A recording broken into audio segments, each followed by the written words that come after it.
नमस्कार, आदाब, सत श्री अकाल। मैं गौरव आप लोगों का हार्दिक अभिनंदन करता हूँ, हार्दिक इस्तकबाल करता हूँ आपके अपने इस यूट्यूब चैनल जीएस लेक्चर्स में। हम पढ़ रहे थे मेडिवल इंडिया या मध्यकालीन भारत, जिसमें हमने पढ़ लिया था महमूद गजनवी के बारे में और हम चर्चा कर रहे थे मोहम्मद गोरी के बारे में। आज हमें पढ़ना होगा मोहम्मद गोरी के बारे में। हेडिंग डालिए मोहम्मद गोरी।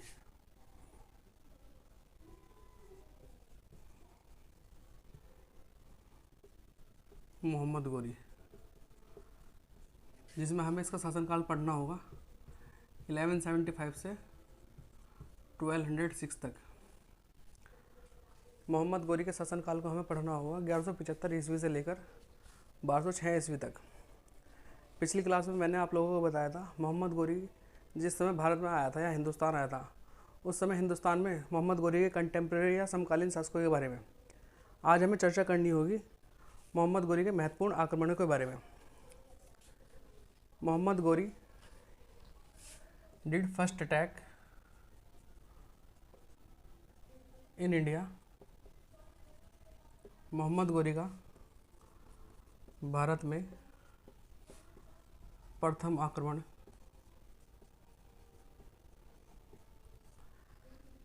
इन 1175 ऑन मुल्तान।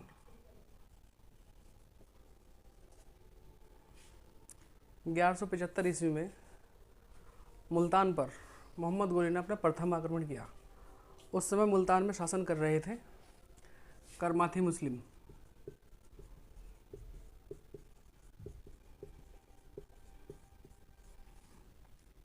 करमाती जाति के मुसलमानों पर मोहम्मद गोरी ने अपना प्रथम आक्रमण किया। इसके बाद मोहम्मद गोरी ने अपना दूसरा आक्रमण किया इन 1175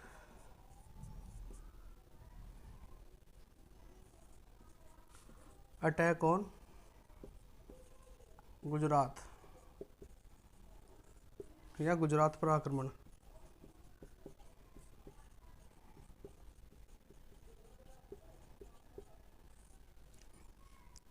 उद्देश्य था, मोहम्मद गोरी ने सुना था महमूद गजनवी ने भी हिंदुस्तान पर आक्रमण करके गुजरात के सोमनाथ मंदिर को लूटा था और वहाँ से अपार धन संपत्ति को लूटा था। इसी उद्देश्य से मोहम्मद गोरी ने गुजरात पर आक्रमण किया। आपके पास सवाल आएगा, who was the ruler of Gujarat that time. उस समय गुजरात का शासक कौन हुआ करता था? उस समय गुजरात का शासक हुआ करता था भीम सेकंड या मूलराज सेकंड। भीम द्वितीय या मूलराज द्वितीय।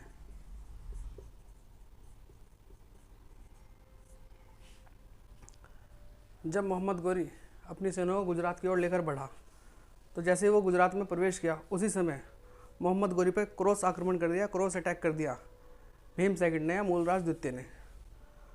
भीम सेकंड की माता का नाम माता हुआ करती थी, जिसका नाम हुआ करता था नायिका देवी।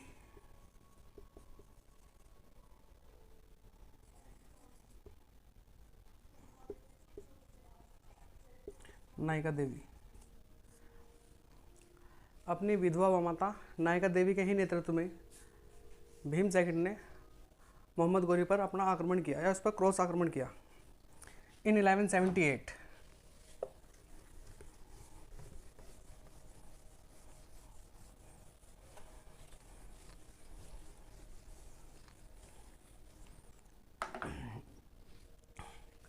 इन 1178 Bhim second defeated Mohammad Ghori in mount Abu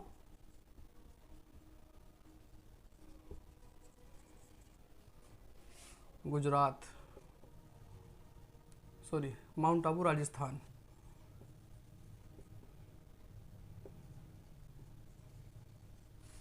and arrested him.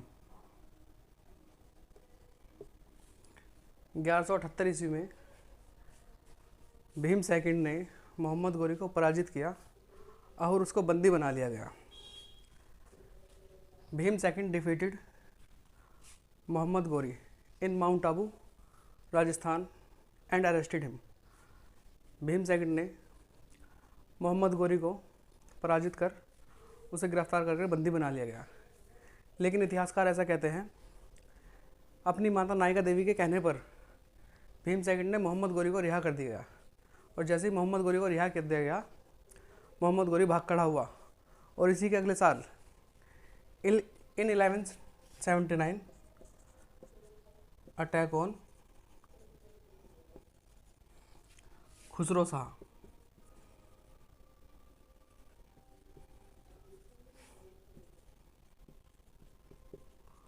Khusro Shah पर आक्रमण।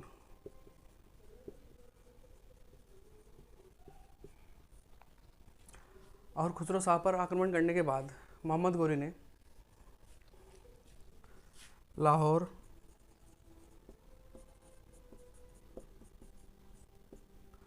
सिंध,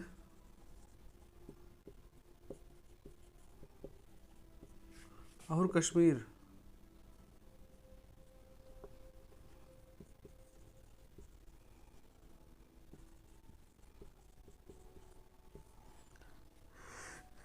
खुसरो शाह पर आक्रमण करने पर मोहम्मद गोरी ने लाहौर, सिंध और कश्मीर पर अपना अधिकार जमाया और कुछ समय तक या एक दशक तक मोहम्मद गोरी ने अपने आप को सशक्त बनाने के लिए वहीं पर शासन किया। इन 1188 1188 ईस्वी में अटैक ऑन भटिंडा या भटिंडा पर आक्रमण।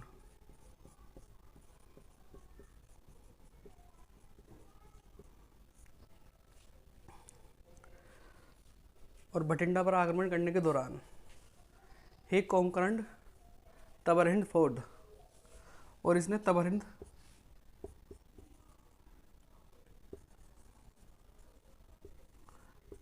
फोर्ट पर या तबरहिंद किले पर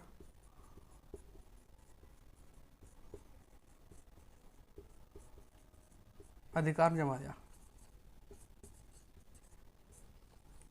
इसी तबरहिंद के किले से पृथ्वीराज चौहान अपना अधिकार जमाया करता था। ये तो बात हुई मोहम्मद गोरी के बारे में। अब हम बात करते हैं इसके समकालीन उत्तर भारत में क्या क्या घटनाएं घट रही थी।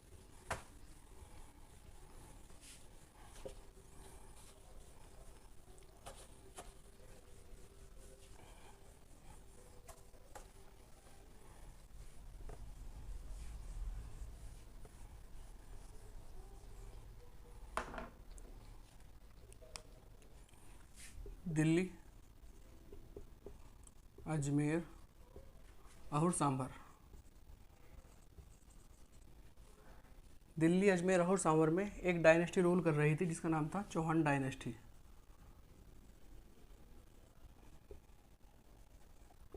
या चौहान वंश। और इसी चौहान वंश में रूल कर रहा था पृथ्वीराज थर्ड।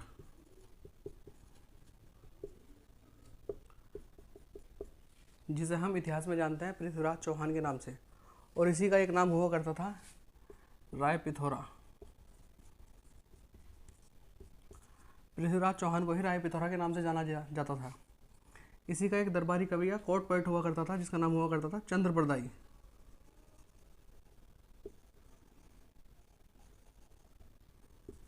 चंद्र बरदाई।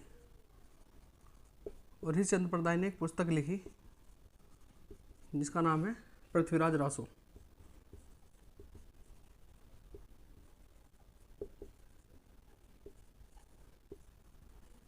पृथ्वीराज रासो।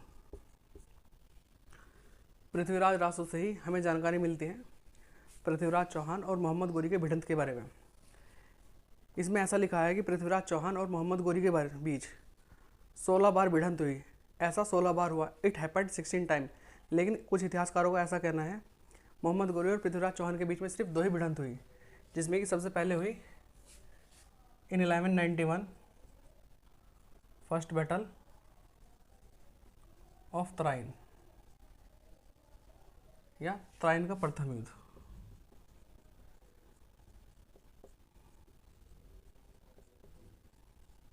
जो लड़ा गया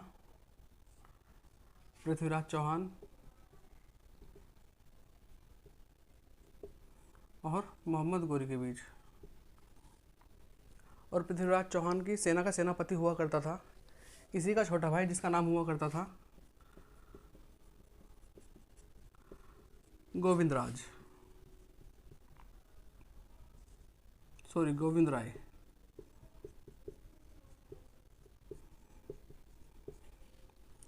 इसी गोविंद राय ने मोहम्मद गोरी को एक भाला मारा और जिससे वो जख्मी होकर और यहाँ से भाग खड़ा हुआ।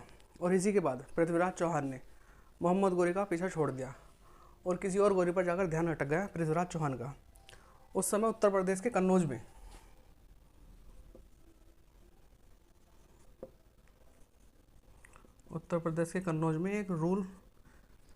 एक वंश चल रहा था जिसे हम जानते हैं गढ़वाल वंश या गढ़वाल डायनेस्टी। और वहाँ पर रूल कर रहा था जयचंद। और जयचंद की एक पुत्री हुआ करती थी या डॉटर हुआ करती थी जिसका नाम था संयोगिता।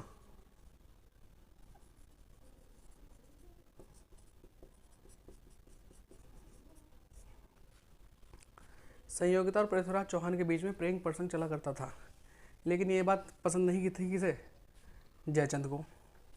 जयचंद ने अपनी पुत्री संयोगिता का स्वयंवर रचना शुरू किया और उसमें सभी राजाओं को आमंत्रित किया, लेकिन नहीं किया किसे, अपने पृथ्वीराज चौहान को। बस इसी बात से पृथ्वीराज चौहान झल्लाया और भरे स्वयंवर से संयोगिता को अगवा करके किडनैप करके उससे विवाह कर लिया गया। बस यही बात से नाराज हुआ जयचंद और जयचंद ने ठाना कि पृथ्वीराज चौहान से इस बात का वो बदला लेगा। और उधर मोहम्मद गोरी पृथ्वीराज चौहान पर दोबारा आक्रमण करने की रणनीति बना रहा था। तो इसी के बाद अगले साल लड़ा गया।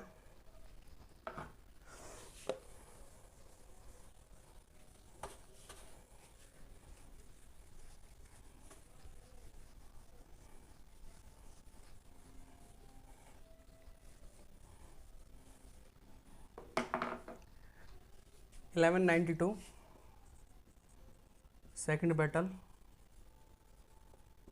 ऑफ तराइन या तराइन का द्वितीय युद्ध।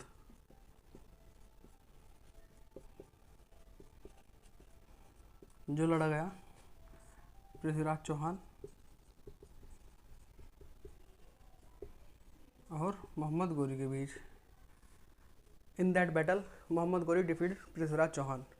और इस युद्ध में मोहम्मद गोरी ने पृथ्वीराज चौहान को पराजित कर दिया और उसकी हत्या कर दी गई। लेकिन चंद्रप्रदाय पृथ्वीराज रासो में ऐसा लिखता है कि मोहम्मद गोरी ने पृथ्वीराज चौहान को पराजित किया लेकिन उसकी हत्या नहीं की। और इसी के बाद 1192 ईस्वी में Ghori founded Muslim ism in India. Mohammad Ghori ने भारत में मुस्लिम शासन की शुरुआत की।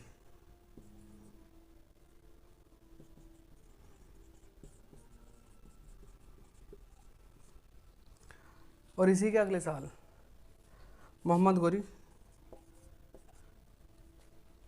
गोरी मेड दिल्ली हिज कैपिटल। और दिल्ली को मोहम्मद गोरी ने अपनी राजधानी बनाया। जयचंद कोई मोहम्मद गोरी का कोई रिश्तेदार था या सगा था? बिल्कुल नहीं। इसी के अगले साल लड़ा गया बैटल ऑफ चंदावर इन 1194 या 1194 ईस्वी में।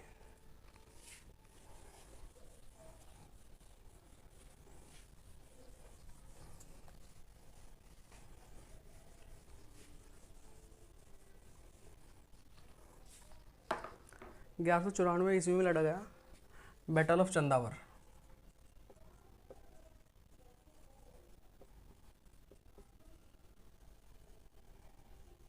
या चंदावर का युद्ध।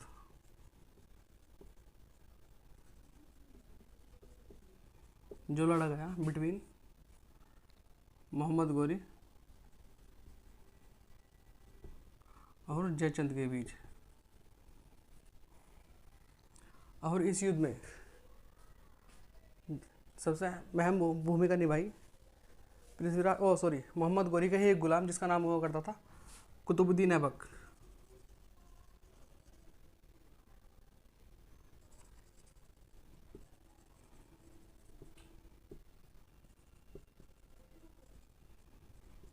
कुतुबुद्दीन ऐबक। कुतुबुद्दीन ऐबक ने ही चंदावर के युद्ध में एक महत्वपूर्ण रोल अदा करने की वजह से मोहम्मद गोरी चंदावर का युद्ध जीता गया, और इस युद्ध में मोहम्मद गोरी डिफीटेड जयचंद, और मोहम्मद गोरी ने जयचंद को पराजित किया। और इसी बात से खुश होकर मोहम्मद गोरी ने अपने ही गुलाम या अपने ही स्लेव कुतुबुद्दीन ऐबक को अपनी आर्मी का सेनापति बना लिया है।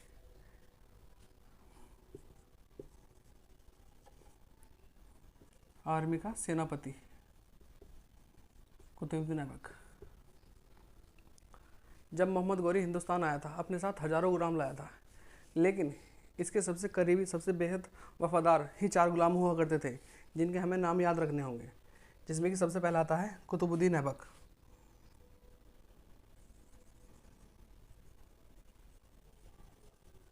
कुतुबुद्दीन ऐबक। नंबर दूसरे पे आता है यल्दोज।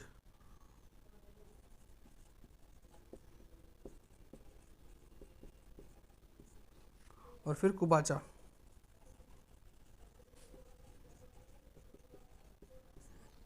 और नंबर 4 पर आप सभी ने नाम सुना होगा, बख्तियार खिलजी।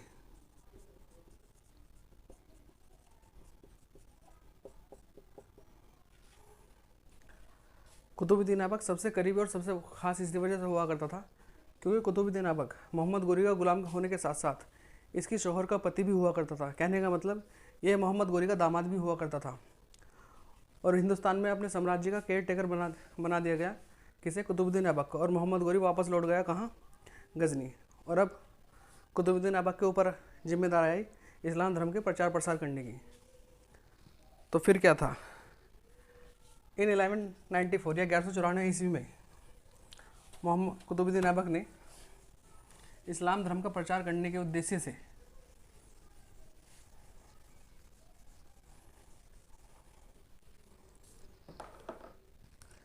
1194 ईस्वी में बनवाई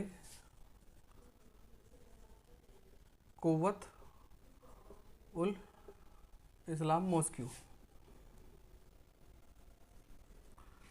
या कुव्वत उल इस्लाम मस्जिद। अगर आप गूगल पर सर्च करेंगे कि हिंदुस्तान में पहली मस्जिद कब बनी थी, तो आंसर में मिलेगा केरल, जो कि बनाई गई थी 7वीं शताब्दी में। लेकिन उसका उद्देश्य इस्लाम धर्म का प्रचार करना नहीं था। 1196 से 1200 ईस्वी तक बनवाई दूसरी मस्जिद, जिसका नाम था 2.5 दिन का झोपड़ा। 2.5 दिन का झोपड़ा। 2.5 दिन का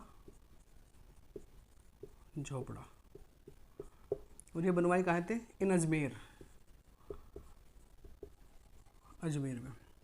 ऐसा कहा जाता है इतिहासकारों के द्वारा, ये जो 2.5 दिन का मस्जिद है, ये केवल 2.5 दिन में तैयार कर दी गई थी। इसी वजह से इसका नाम पड़ा 2.5 दिन का झोपड़ा।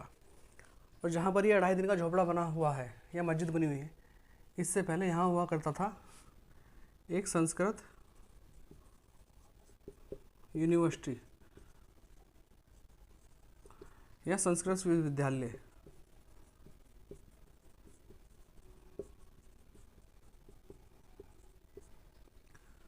जो बनवाया था चौहान वंश के ही एक शासक ने, जिसका नाम हुआ करता था बीसलदेव। जो चौहान वंश का हुआ करता था। इसी संस्कृत विश्वविद्यालय को नष्ट करवाकर कुतुबुद्दीन ऐबक ने बनवाया 2.5 दिन का झोपड़ा। और इसी के अगले साल मोहम्मद गोरी के साम्राज्य का विस्तार करने के उद्देश्य से इन 1195 इसने अलीगढ़ पर अधिकार किया। अलीगढ़ पर अधिकार किया, जिसका पुराना नाम हुआ करता था कोइल। अलीगढ़ का ही पुराना नाम हुआ करता था कोइल। और इसी के अगले साल 1196 ईस्वी में इसने रणथंभौर फोर्ट पर भी अधिकार किया। रणथंभौर का किले पर वही कुतुबुद्दीन ऐबक ने अधिकार किया। और इसी वर्ष 1196 ईस्वी में ही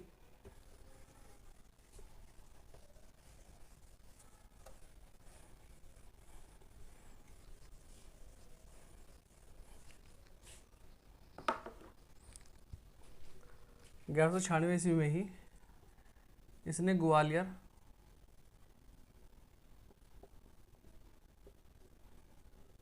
पर भी अधिकार किया। और इसी के अगले साल 1197 ईस्वी में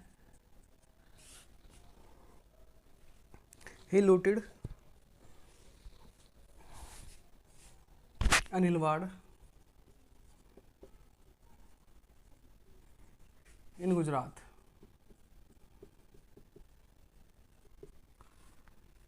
इसने गुजरात के अनिलवाड़ राज्य से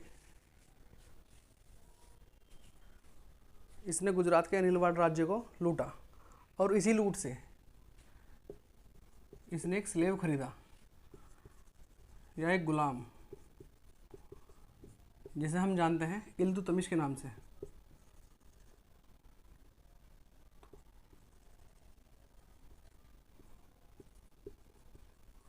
इल्तुतमिश नाम का ही गुलाम खरीदा गया 1197 ईस्वी में। ही लूटेड अनिलवाड़ इन गुजरात, या गुजरात के अनिलवाड़ से ही इसने लूट कर और इसी लूट से इसने खरीदा इल्तुतमिश को।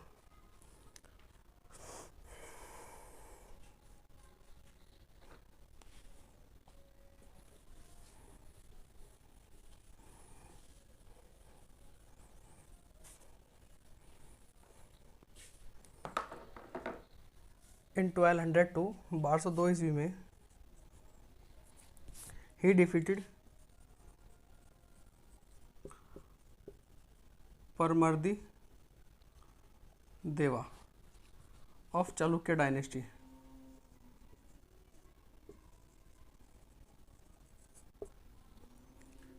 बारह सौ दो ईस्वी में इसने चालुक्य वंश के परमर्दी देवा को पराजित किया और उसे पराजित करने के बाद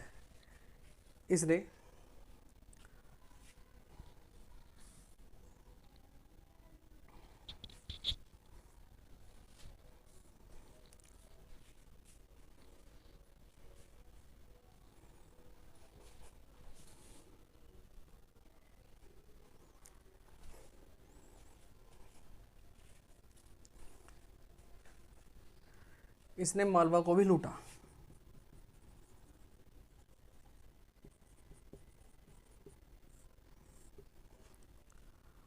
जब कुतुबुद्दीन ऐबक ने इतना सब मोहम्मद गोरी के राज्य का विस्तार करने के लिए किया, तो इतने सब में ही पीछे ही कहाँ रहता बख्तियार खिलजी। इन 1204 या 1204 ईस्वी में Bakhtiyar Khilji went Bengal mission.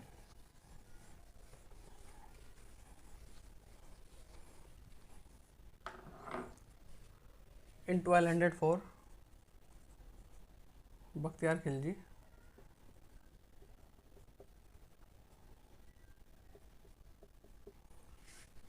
went to Bengal mission.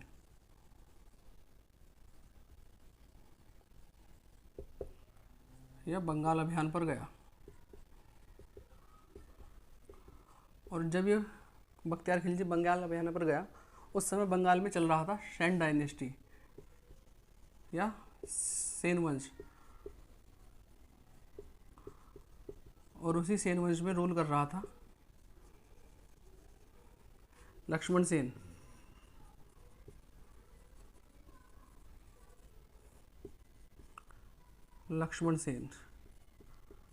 और इसी लक्ष्मण सेन को पराजित करके बख्तियार खिलजी ने बंगाल के ओदंतपुरी,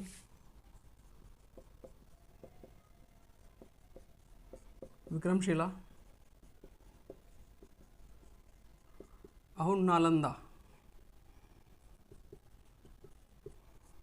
को नष्ट किया है, डिस्ट्रॉय किया। और 1204 ईस्वी में मोहम्मद गोरी एक बार फिर वापस हिंदुस्तान आया और पूरे एक साल रहा हिंदुस्तान में। और 1205 ईस्वी में जब मोहम्मद गोरी वापस जाने लगा, तो जब ये कश्मीर पहुंचा, तो कश्मीर के ही खोखरो जाट ने मोहम्मद गोरी पर आक्रमण कर दिया। और खोखरो के जाट के आक्रमण करने से मोहम्मद गोरी ने बुरी तरह से घायल हुआ, लेकिन मोहम्मद गोरी ने खोखरों को भी पराजित किया, लेकिन खुद बुरी तरह से घायल हुआ और वहाँ से बचाकर ले गया इसे कौन? इसी का एक गुलाम जो इसके साथ गया हुआ था, इल्तुतमिश। इसी बात से मोहम्मद गोरी ने खुश होकर इल्तुतमिश को गुलामी से मुक्त कर दिया गया, पर यह ज़्यादा दिन तक सर्वाइव नहीं कर पाया। 1206 ईस्वी में ही गजनी में मोहम्मद गोरी की मृत्यु हो जाती है, ऐसा कुछ इतिहासकार कहते हैं। लेकिन मैंने आप लोगों को बताया था तराइन के द्वितीय युद्ध में 1192 ईस्वी में लड़ा गया तराइन का दूसरा युद्ध, जिसमें पृथ्वीराज चौहान को मोहम्मद गोरी ने बंदी बना लिया गया था और अपने साथ ले गया था। उस समय चंद्रप्रदाई ऐसा लिखता है पृथ्वीराज रासों में, पृथ्वीराज चौहान को मोहम्मद गोरी ने हत्या नहीं की, बल्कि उसको अंधा करवा दिया गया था। और उस समय गजनी में राजकीय खेलों का आयोजन चल रहा था। मैं यानी कि चंद्रप्रदाई पृथ्वीराज रासों में ऐसा लिखता है कि मैं सुल्तान मोहम्मद गोरी के पास गया और बोला कि मेरे मित्र को एक शब्द भेदी बाण चलाना जानता है। यदि आप चाहें तो मैं इस कला का कौशल आपको दिखा सकता हूँ। सुल्तान मोहम्मद गोरी ने मेरी इस बात का विश्वास नहीं किया, तो मैंने भी सुल्तान मोहम्मद गोरी से शर्त लगा ली और कहा, आप मेरे दोस्त के हाथों में बेड़ियाँ खुलवा दीजिए, मैं आपको इस कला का कौशल दिखा सकता हूँ। तो फिर क्या था, मोहम्मद गोरी क्यूरियस हुआ और उसने अपने सैनिक को आदेश दिया और कहा मोहम्मद गोरी के हाथों की बेड़ियाँ खुलवा दी जाए, उसके हाथ में एक तीर और एक धनुष दे दिया जाए। जैसे ही मोहम्मद गोरी ने पृथ्वीराज चौहान की बेड़ियाँ खुलवाई, मैं यानी चंद्रप्रदाई पृथ्वीराज रासों के पास गया और बोला, हे पृथ्वीराज चौहान, तुम्हारे और सुल्तान मोहम्मद गोरी के बीच में कुल 4 गज का फासला है। इसी के बाद एक फेमस कविता लिखी गई है जो कुछ इस प्रकार है, 4 बास 24 गज अंगुल अष्ट प्रमाण, ता ऊपर है सुल्तान मत चुको चौहान। हे पृथ्वीराज चौहान, तुम्हारे और सुल्तान मोहम्मद गोरी के बीच में केवल 4 गज का फासला है और मौका भी एक है और दस्तूर भी एक और तीर भी एक है, इसलिए चूक न मत। जैसे ही मोहम्मद गोरी ने चलाने का आदेश दिया, तुरंत पृथ्वीराज चौहान ने तीर से बाण छोड़ दिया गया और जाकर कहाँ लगा? सीधा मोहम्मद गोरी को। और इसी बात से पृथ्वीराज चौहान ने अपनी हार का बदला ले लिया और इसके बाद मैंने यानी चंद्रप्रदाई ने पृथ्वीराज चौहान की हत्या कर दी और कहा, जय हो पृथ्वीराज चौहान। तो ये था मोहम्मद गोरी के बारे में। आगे हम पढ़ेंगे मोहम्मद गोरी से दिल्ली सल्तनत में गुलाम वंश के बारे में। Thank you. अगली क्लास में मिलते हैं। Thank you.